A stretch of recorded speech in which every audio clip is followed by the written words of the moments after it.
أعوذ بالله من الشيطان الرجيم.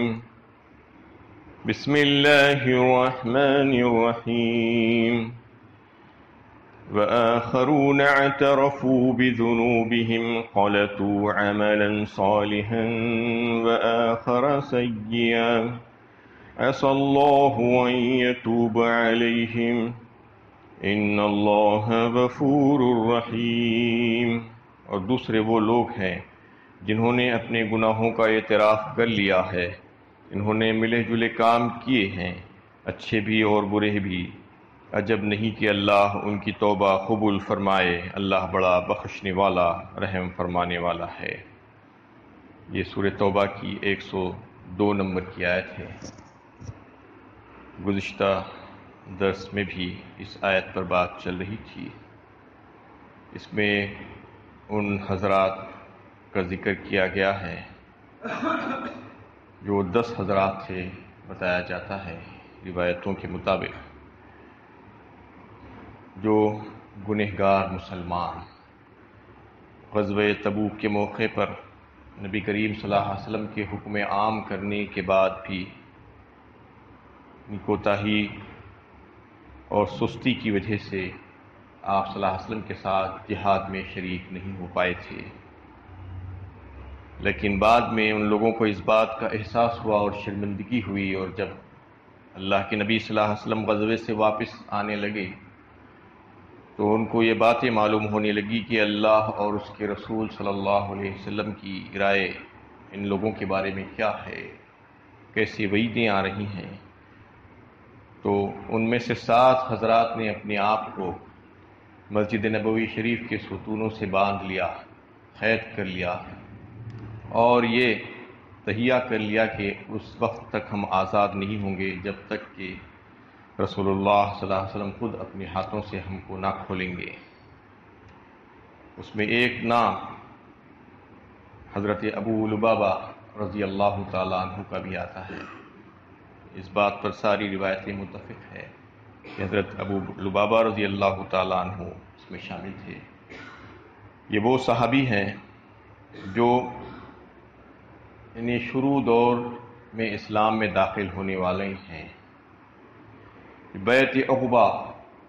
کے وقت انہوں نے اسلام قبول کیا تھا، ہجرت سے پہلے، اور اس وقت سے اپنی وفاداری کا ثبوت دیتے آ رہے تھے اسلام کے ساتھ۔ پھر اللہ کے نبی صلی اللہ علیہ وسلم کے حکم پر ہجرت فرمائی، اس کے بعد پھر سارے غزوات میں نبی صلی اللہ علیہ وسلم کے ساتھ وہ شریک رہے، لیکن صرف غزوہ تبوک کے موقع پر نفس کا غلبہ ان کے اوپر آ گیا تھا، اس کی وجہ سے وہ اس غزوے میں شریک نہیں ہوئے۔ اندازہ کیجئے کہ یہ وہ صحابی ہیں جو شروع دور میں اسلام میں داخل ہوئے تھے، لیکن اس کے باوجود بھی ایک ایک قصور اور ایک ایک کوتاہی پر اللہ تعالیٰ کی پکڑ آتی ہے۔ یعنی اللہ اور اس کے رسول کی نافرمانی کوئی معمولی بات نہیں ہے، یہ سمجھ لینا چاہیے۔ اللہ تعالیٰ اپنے نیک بندوں کو معمولی سی چھوٹی سی باتوں پر بھی پکڑتے ہیں اور ان کی صفائی یہیں پر کر دیتے ہیں، کیونکہ وہاں کے لیے ان کے لیے کچھ بھی نہیں رکھا جاتا۔ آپ دیکھ سکتے ہیں کہ دنیا میں بھی کیسے بڑے بڑے مجرم دندناتے ہوئے پھرتے ہیں، ان کی کوئی پکڑ نہیں ہوتی۔ جتنا بڑا مجرم اتنی بڑی چھوٹ، یہ اصول ہے۔ جتنا بڑا نافرمان بردار ہوگا اللہ کا فرما بردار، اس کی اتنی بڑی پکڑ ہوگی، اتنی جلد اس کی پکڑ ہوگی۔ جو نافرمان ہوتا جائے گا، جو مجرم ہوتا جائے گا، اس کی پکڑ نہیں ہوگی، اس لیے کہ یہ دارالجزا نہیں ہے، یہ دارالعمل ہے۔ یہاں پر تو اللہ تعالیٰ اپنے خاص بندوں کو جو اس کے قریب ہونا چاہتے ہیں ان کی پکڑ کے ان کی دھلائی کر دیتے ہیں، ان کی صفائی کر دیتے ہیں، تاکہ آگے چل کر یہ شفقت اور مہربانی ہے اللہ تعالیٰ کی کہ آگے ان کو جو ہے کوئی تکلیف نہ پہنچے۔ لہٰذا آپ دیکھیے کہ کیسے بڑے بڑے مجرم آج بھی دنیا میں زندہ ہیں، جو ہزاروں لاکھوں نہیں کروڑوں مسلمانوں کو موت کے گھاٹ اتار چکے ہیں بے گناہ، آج بھی ان کو دھکا نہیں پہنچا، اس لیے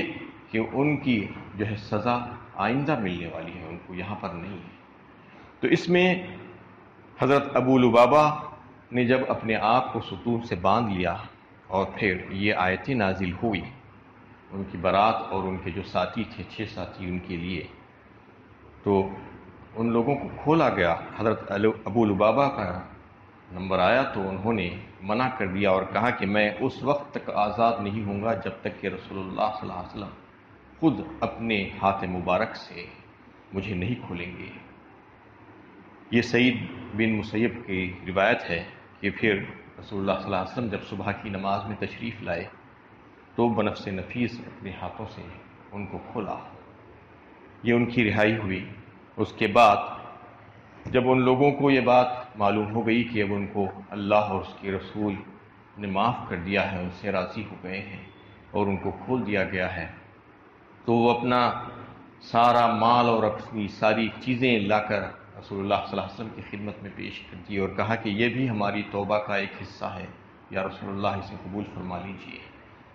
اس لیے کہ یہ تمام چیزیں ہی اس بات کا جو ہے سبب بنی تھی کہ ہم غزوے میں شریک نہیں ہوئے۔ یہ گھر، یہ آسائشیں، یہ آرام، یہ مال، یہ سب کچھ ہم اللہ کی راہ میں قربان کرنا چاہتے ہیں، صدقہ کرنا چاہتے ہیں۔ اس پر آپ صلی اللہ علیہ وسلم نے کہا کہ پورا نہیں بلکہ 1/3 تم سے لیا جائے گا، باقی تمہارے اہل و عیال کے لیے رکھ لو، جیسا کہ اگلی آیت میں آ رہا ہے خذ من اموالہم،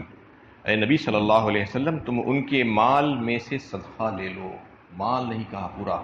خذ اموالہم نہ کہا، خذ من اموالہم کہا، ان کے مالوں میں سے۔ تو یہ اصول بتایا گیا اور کئی ایک احادیث میں بھی یہ بات ہم کو ملتی ہے کہ کوئی بھی 1/3 سے زیادہ صدقہ نہیں کر سکتا، 2/3 اپنے اہل و عیال کے لیے رکھنا ہوگا، ان کو محروم نہیں کیا جا سکتا۔ کئی ایک موقعوں پر ایسے واقعات پیش آئے جس پر اللہ کے نبی صلی اللہ علیہ وسلم نے فرمایا کہ نہیں 1/3 تک بس زیادہ سے زیادہ میکسیمم دیا جا سکتا ہے، 2/3 تم اپنے اور اپنے اہل و عیال کے لیے رکھ کر چھوڑو۔ اسی وجہ سے قانون وصیت میں بھی جو ہے یہ بات رکھ دی گئی ہے کہ 1/3 تک وصیت کی جا سکتی ہے، 1/3 سے زیادہ نہیں ہے، لاسٹ لمٹ ہے، میکسیمم ہے وصیت کرنے کے سلسلے میں بھی۔ تو ان لوگوں سے جو 1/3 مال لیا گیا اور اسی وقت انہوں نے اسلام کے خاطر اس کو وقف کر دیا۔ یہ ساری چیزیں اس وقت پیش آئی اور اس میں جو بات بتائی گئی ہے آیت میں کہ وَآخَرُونَ اعْتَرَفُوا بِذُنُوبِهِمْ خَلَطُوا عَمَلًا صَالِحًا وَآخَرَ سَيِّئًا، یعنی ان لوگوں کے کام ملے جلے تھے جنہوں نے اپنے گناہوں کا اعتراف کیا،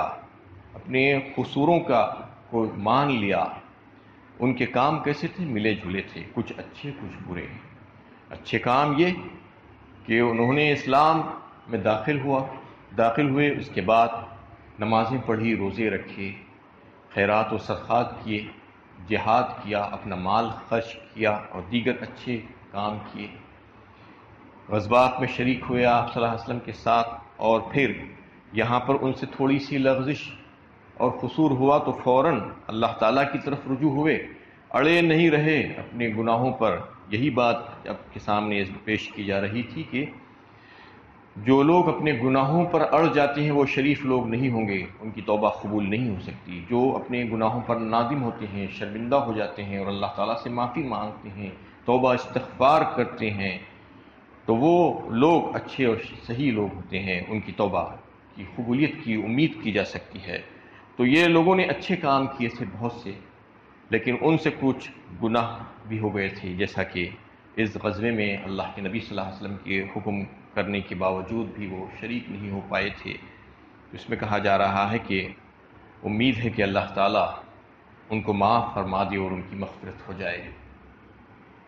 اسی آیت کے حکم کے تحت قرطبی نے لکھا ہے کہ یہ حکم تو خاص طور پر ایک جماعت کے لیے آیا تھا، اس کے شان نزول تو وہی جماعت تھی، لیکن حکم عام ہے۔ قیامت تک آنے والے مسلمان جن کے عمل ملے جھولے ہوں، کچھ اچھے کچھ برے، ایسا ہی تو ہوتا ہے۔ کوئی انسان یہ دعویٰ نہیں کر سکتا ہے کہ میرے سارے عمل اچھے اور بہترین اور اعلیٰ درجے کے ہیں، اللہ تعالیٰ کی مطلوبہ ہیں، نہیں، اس سے کچھ گناہ بھی ہوتے رہتے ہیں، بشر ہے، بشری کمزوریاں ہیں۔ تو ملے جھلے جس کے عمل ہوں گے اور پھر وہ اپنے قصوروں پر فوراً اللہ تعالیٰ سے معافی چاہتا ہو، توبہ استغفار کرتا ہو، تو اللہ تعالیٰ اس کو بھی معاف فرما دیں گے، اس کی مغفرت فرما دیں گے۔ یہ جو ہے اس آیت سے معلوم ہوتا ہے۔ ان اللہ غفور الرحیم فرمایا آیت کے آخری حصے میں، اللہ بڑا بخشنے والا اور رحم فرمانے والا ہے۔ مطلب یہ ہے کہ دو صفتیں اللہ تعالیٰ کی یہاں پر لا کر اسماء الحسنی میں سے بتائی گئی ہے کہ اللہ تعالیٰ ہی ہے جو اپنے بندوں کے گناہوں کو معاف فرماتے ہیں، اور بڑے رحیم ہیں، بڑے شفیق ہیں، مہربان ہیں اپنے بندوں پر۔ جو کوئی سخت دلی کے ساتھ، سچائی کے ساتھ اللہ تعالیٰ کی طرف رجوع ہوتا ہے، اپنے قصوروں اور گناہوں پر نادم ہو کر اعتراف کرتا ہے، تو پھر اللہ تعالیٰ اس کو قریب کر لیتے ہیں، اس کو معاف فرما دیتے ہیں۔ یہ سورہ توبہ جو چل رہی ہے بالکل آخری دور کی نازل شدہ صورتوں میں سے ایک ہے۔ یہ سن 8 ہجری اور 9 ہجری میں اس کا نزول ہوا۔ اس وقت فتح مکہ کے واقعات اس میں بڑے تفصیل کے ساتھ آئے ہیں، جو فتح مکہ ہوا تھا، اس کے بعد پھر غزوہ تبوک کے واقعات اس میں پیش کیے گئے ہیں۔ گویا کہ یہ بالکل اسلامی جدوجہد، انقلابی جو جدوجہد چل رہی تھی، وہ بالکل آخری مرحلے میں آ چکی تھی۔ 9 ہجری، 10 ہجری میں تو آپ صلی اللہ علیہ وسلم کی وفات ہو گئی، تو اس وقت تک جو بالکل آخری مرحلے کے جو احکامات اور ہدایتیں تھیں اس میں دی جا رہی ہیں، اور اس وجہ سے ان مسلمانوں کے تعلق سے بھی بڑی تفصیل کے ساتھ اس میں گفتگو کی گئی ہے۔ اس کا ایمان و عمل کے اعتبار سے مسلم معاشرے میں مختلف درجے کے لوگ موجود پائے جاتے تھے، جیسا کہ کل اس پر یہ بات آ رہی تھی کہ جب غزوہ تبوک میں اللہ کے نبی صلی اللہ علیہ وسلم نے اعلان کیا کہ سب کو چلنا ہے، کسی کے لیے کوئی استثنائی صورت نہیں ہے، تو اس وقت ان مسلمانوں میں گروہ ہو گئے تھے، 5 قسم کے لوگ، جماعتیں بن گئی تھی، اس لیے کہ اس صورت میں ہر گروہ کا الگ الگ جائزہ لیا گیا ہے، تاکہ قرآن کا مطلوب مومن کون ہے اس دور کے مسلمانوں پر بھی واضح ہو جائے، اور آنے والی نسلوں پر بھی۔ اس آیت میں مسلمانوں کے جس گروہ کا ذکر ہوا ہے، یہ آیت میں جو بات چل رہی ہے،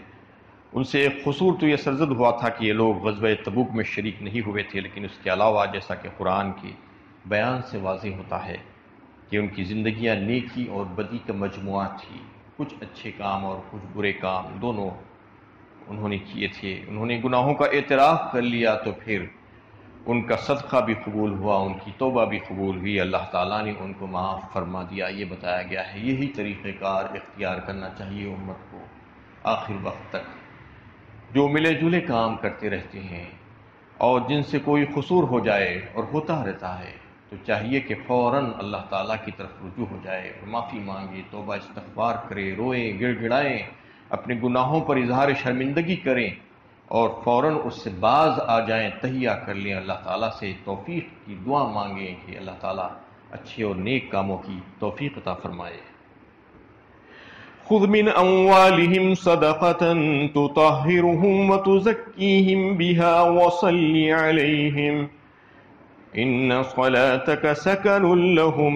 والله سميع عليم۔ اے نبی صلی اللہ علیہ وسلم، تم ان کے مال میں سے صدقہ لے لو کہ اس کے ذریعے تم انہیں پاک کرو گے اور ان کا تزکیہ کرو گے، اور ان کے حق میں تم دعائے رحمت کرو، یقیناً تمہاری دعا ان کے لیے باعث تسکین ہے، اور اللہ سب کچھ سننے والا، جاننے والا ہے۔ کیونکہ وہ حضرات اپنے صدقات پیش کیے تو اللہ کے نبی صلی اللہ علیہ وسلم نے صدقات قبول کرنے سے انکار کر دیا، کہا کہ مجھے حکم نہیں ہے۔ اس پر یہ آیت نازل ہوئی اور فرمایا گیا کہ آپ ان کے صدقات میں سے، ان کے مالوں میں سے ان کے صدقات لے لیجئے۔ مالوں میں سے جو صدقات لیے جائیں گے، اس کی وجہ سے ان کی جو برائیاں ہیں اس سے پاکیزگی اور نیکیوں اور خوبیوں سے آراستہ کر دیا جائے گا ان کو، یعنی صدقہ دینے کے بعد صدقہ دینے والے کو پاکیزہ کر دیا جاتا ہے، اس کی نفس کی پاکیزگی ہو جاتی ہے، اس سے ذہنی بیماریاں اور قلبی امراض دور ہوتے ہیں، اور اچھے جذبات بھی پرورش پانے لگتے ہیں، اس سے اس کا باطن سنورتا ہے اور انسان نیک صفت بن جاتا ہے۔ صدقات کی فوائد ہیں، بے شمار فوائد ہیں صدقات کی۔ اس کی ذات میں اچھائی آ جاتی ہے، تزکیہ ہو جاتا ہے، اس کا مال پاک و صاف ہو جاتا ہے، اس میں بڑھوتری ہوتی ہے، اس کی افزائش ہوتی ہے، وہ اور بڑھنے لگتا ہے، اس میں برکت ہو جاتی ہے۔ یہ ساری چیزیں ہیں۔ وَتُزَكِّيهِمْ بِهَا وَصَلِّ عَلَيْهِمْ إِن صَلَاتَكَ سَكَنٌ لَهُمْ، اور ایک حکم دیا گیا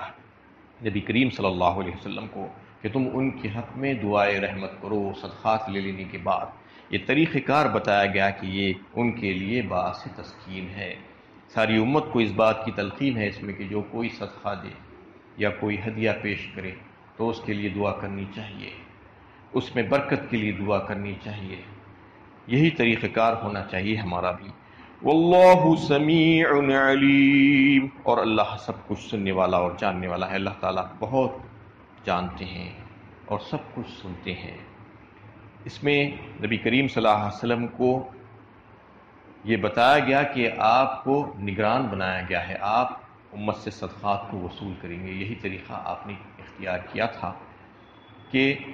صدقات کی وصولیابی کرتے اور اس کے مصارف پر خرچ کرتے، اور ایسا ہی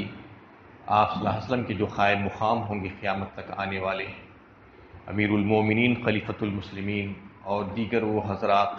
جن کی بات سنی اور مانی جاتی ہے، وہ حضرات کا بھی یہی کام ہونا چاہیے، یہی طرز عمل ہونا چاہیے کہ لوگوں سے صدقات کی وصولیابی کریں اور پھر اس کو غربا اور مساکین میں تقسیم کرنے کا کام انجام دیں۔ یہ کام بہت ضروری ہے جس پر آج توجہ کی ضرورت ہے، کیونکہ آج انفرادی طور پر تو لوگ صدقات نکال لے رہے ہیں، لیکن اس کو اجتماعی طور پر اگر ایک جگہ جمع کر کے لوگ اس کو ایک کامن پول میں جمع کر کے اگر اس کو اچھے طور پر مصارف پر خرچ کرنے کی کوشش کریں گے تو اس کا زیادہ اچھا فائدہ ہو سکتا ہے۔ أَلَمْ يَعْلَمُوا أَنَّ اللَّهَ هُوَ يَقْبَلُ التَّوْبَةَ عَنْ عِبَادِهِ وَيَأْخُذُ الصَّدَقَاتِ وَأَنَّ اللَّهَ هُوَ التَّوَّابُ الرَّحِيمُ۔ کیا انہیں معلوم نہیں کہ وہ اللہ ہی ہے جو اپنے بندوں کی توبہ قبول کرتا ہے اور صدقات کو قبولیت بخشتا ہے، اور یہ کہ اللہ بڑا توبہ قبول کرنے والا اور رحم فرمانے والا ہے۔ کون ہے اللہ کے سوا جو اپنے بندوں کو معاف کر سکتا ہے؟ کس کے پاس یہ اختیار ہے؟ کہ یہ ایک بڑے بڑے مذاہب اس میں غلطی پر ہیں، جیسے کہ عیسائیت میں یہ ہے کہ کانفیشن جسے کہا جاتا ہے، کانفیس کرتے ہیں جا کے پوپ کے سامنے، پادری کے سامنے جا کر کے ہم سے گناہ ہو گئے ہیں، ہمیں معاف کر دو، تو وہ کہتا ہے کہ چاہو میں نے تمہیں معاف کر دیا، اتنا فلاں یا دے دو۔ کس کو اختیار ہے؟ ہم جیسے انسان جو خود گنہگار ہیں دوسروں کو کیا معاف کر سکتے ہیں؟ اللہ تعالیٰ فرما رہے ہیں کہ کیا تمہیں معلوم نہیں کہ اللہ ہی ہے جو بندوں کی توبہ قبول کرتا ہے، جو سچائی کے ساتھ، صدق دلی کے ساتھ، اچھی نیت کے ساتھ جو ہے اپنی توبہ کرتے ہیں، اللہ تعالیٰ سے معافی مانگتے ہیں، اور صدقات کی قبولیت بھی وہی بخشتا ہے کہ اللہ بڑا توبہ قبول کرنے والا اور رحم فرمانے والا ہے۔ وَقُلِ اعْمَلُوا فَسَيَرَى اللَّهُ عَمَلَكُمْ وَرَسُولُهُ وَالْمُؤْمِنُونَ وَسَتُرَدُّونَ إِلَىٰ عَالِمِ الْغَيْبِ وَالشَّهَادَةِ فَيُنَبِّئُكُم بِمَا كُنتُمْ تَعْمَلُونَ۔ کہو تم عمل کرو، اللہ تمہاری عمل کو دیکھے گا، نیز اس کا رسول اور مومنین بھی دیکھیں گے، اور تم ان قریب اس کے حضور پیش کیے جاؤ گے، جو غیب اور حاضر سب کا جاننے والا ہے، پھر وہ تمہیں بتا دے گا کہ تم کیا کرتے رہو۔ اس میں بتا دیا گیا کہ تم اچھے سے اچھا عمل کرنے کی کوشش کرتے رہو، اور ان قریب تم کو دیکھا جائے گا، رسول اللہ صلی اللہ علیہ وسلم بھی دیکھیں گے اور دیگر مومنین بھی دیکھیں گے۔ اور پھر یہ نہیں کہ تم کو ایسا ہی چھوڑ دیا جائے گا، بلکہ اس کے بارے میں پوچھ گچھ ہوگی، سوال و جواب ہوگا، اور تم اس رب کریم کی عدالت میں پیش کیے جاؤ گے جس کے سامنے سب کچھ ہے، وہ غیب کا بھی جاننے والا ہے، حاضر کا بھی اور چھپے ہوئے کا بھی، سب کچھ جانتا ہے، اور تمہیں بتا دے گا کہ تم اپنی زندگی میں کیا کر کے آئے ہو۔ وَآخَرُونَ مُرْجَوْنَ لِأَمْرِ اللَّهِ إِمَّا يُعَذِّبُهُمْ وَإِمَّا يَتُوبُ عَلَيْهِمْ وَاللَّهُ عَلِيمٌ حَكِيمٌ۔ کچھ اور لوگ ہیں جن کو اللہ کے فیصلے کا انتظار میں رکھا گیا ہے، یا تو انہیں سزا دے یا ان پر مہربان ہو جائے، اللہ علیم و حکیم ہے۔ یہ ان حضرات کے تعلق سے بتایا گیا ہے جو 10 حضرات میں سے 7 حضرات نے تو اپنے آپ کو ستونوں سے باندھ لیا تھا اور کھلے عام اعتراف کر لیا تھا اپنے گناہوں کا، لیکن 3 حضرات نے ایسا نہیں کیا تھا، تو ان کے تعلق سے فیصلہ ابھی باقی تھا۔ اگلی 10 آیت 12 آیتوں کے بعد ان کے تعلق سے بات آئے گی، اس میں یہ بات بتا دی گئی کہ ان کو فیصلے کا انتظار ہے، ابھی ان کے تعلق سے فیصلہ نہیں کیا گیا۔ جب آپ صلی اللہ علیہ وسلم کو پتہ چلا کہ ایسے 3 حضرات اور ہیں، تو آپ صلی اللہ علیہ وسلم نے سارے مسلمانوں کو یہ ہدایت دی کہ ان سے مخاطبہ کریں، ان سے کوئی بات چیت نہ کریں، ان کے ساتھ کوئی معاملہ داری نہ کریں، ان کو ایسے ہی چھوڑ دیا جائے گا اس وقت تک کہ جب اللہ تعالیٰ کا فیصلہ نہ آ جائے۔ اور پھر اللہ تعالیٰ نے ان کو بھی معاف فرما دیا، ان کے قصوروں کے اعتراف کی وجہ سے حضرت ابو لبابہ رضی اللہ تعالیٰ عنہ نے جو ستون سے باندھا تھا اپنے آپ کو، جو حضرات مدینہ طیبہ اور مسجد نبوی شریف کی زیارت کر چکے ہیں، جن کو یہ موقع ملا ہے، وہ حضرات دیکھ سکتے ہیں کہ روضہ اقدس کے پچھلے حصے میں جو ستون ہیں، جو 7 ستون ہیں، اس میں سے ایک ستون حضرت ابو لبابہ رضی اللہ تعالیٰ عنہ کے نام کا بھی ہے، جس پر ابھی تک ان کا نام لکھ کر رکھا گیا ہے، جیسے کہ دیگر ستون ہیں، ستون حنانہ، ستون عائشہ، ستون تہجد، ستون وفود، اس میں سے ایک ستون ابو لبابہ بھی ہے، جس میں وہی ستون تھا جس پر وہ حضرات نے اپنے آپ کو باندھ لیا تھا۔ اللہ تعالیٰ سے دعا ہے کہ اللہ تعالیٰ ہمیں صحیح علم و عمل کی توفیق عطا فرمائے۔